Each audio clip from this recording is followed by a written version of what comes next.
Breaking news में खुश आमदीद। नाज़रीन कराम, PTI के तमाम मेंबरान यके बाद दीगरे एक के बाद एक अपनी पार्टी यानी PTA छोड़ रहे हैं।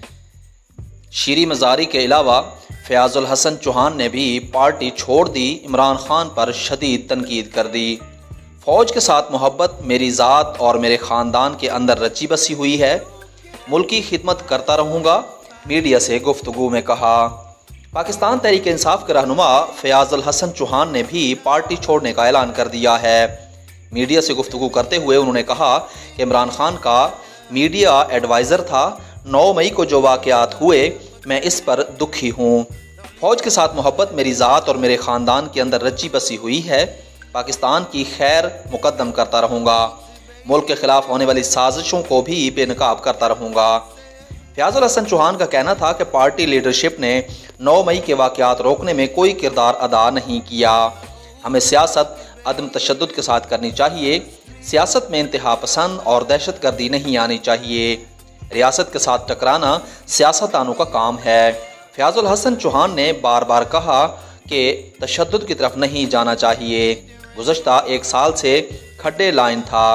मई में ख़त्म होने के बाद बड़ी मुश्किल के बाद मैंने इमरान खान से मीडिया एडवाइज़र का ओहदा लिया।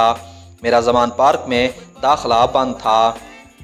उन्होंने कहा कि मैंने दर्द दिल से इमरान खान से समझाया कि अदम तशद्दुद की पॉलिसी छोड़ दें, इदारों और रियासत की पॉलिसी छोड़ दें, अपनी जिद्दोजहद सियासत रखें, PDM और हुक्मरानों के ख़िलाफ़ तनकीद करें।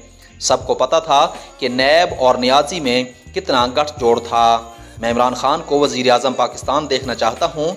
आपके इर्द गिर्द के लोग सही मशवरा नहीं दे रहे। सियासी अंदाज से जिद्दोजहद करें, अदम तशद्दुद को छोड़ दें। फयाजुल हसन चौहान का कहना था कि फवाद चौधरी, शहबाज गिल, अली अमीन गंडापुर, मुराद सईद, आलिया हमजा, शीरी मज़ारी समेत दीगर मतलूब और मखसूस लोग थे जो इमरान खान के साथ थे और फ़ौज मुखालिफ बयानात दिलवाते थे। कोर कमेटी का मेंबर था, लेकिन बाद में मुझे इससे निकाल दिया गया। मैंने फिर भी पार्टी नहीं छोड़ी और वफा निभाता रहा। PTI के रहनुमा का कहना था कि मेरे घर को बेगम सफदर के कहने पर और राना सनाउल्लाह के कहने पर घर का तबाह किया। मेरा ही नहीं, भाई और बहनों का भी घर तबाह कर दिया गया। इस तशद्दुद के बाद इमरान खान ने कोई रद्द अमल नहीं दिया। मेरे घर के 4 लोग भी गिरफ्तार हुए।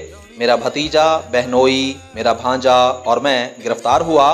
खान साहब को फलकनाज, शीरी मज़ारी समेत दीगर लोग याद आए, लेकिन मैं याद नहीं आया। उन्होंने कहा कि मैं 1 साल से 5 मिनट की मुलाकात के लिए इमरान खान से मिन्नतें करता रहा। फवाद चौधरी, शहबाज गिल, मुसर्रत जमशेद चीमा ने राह में रोड़े अटकाए। मैं रोज़ कुर्बानी दे रहा हूँ। मुझ पर पर्चे हुए। असम्बली के बाहर मुझ पर तशद्दुद किया गया। आमिर कयानी, सदाकत अब्बासी समेत सब भाग गए, लेकिन मैं रावलपिंडी में डटा रहा।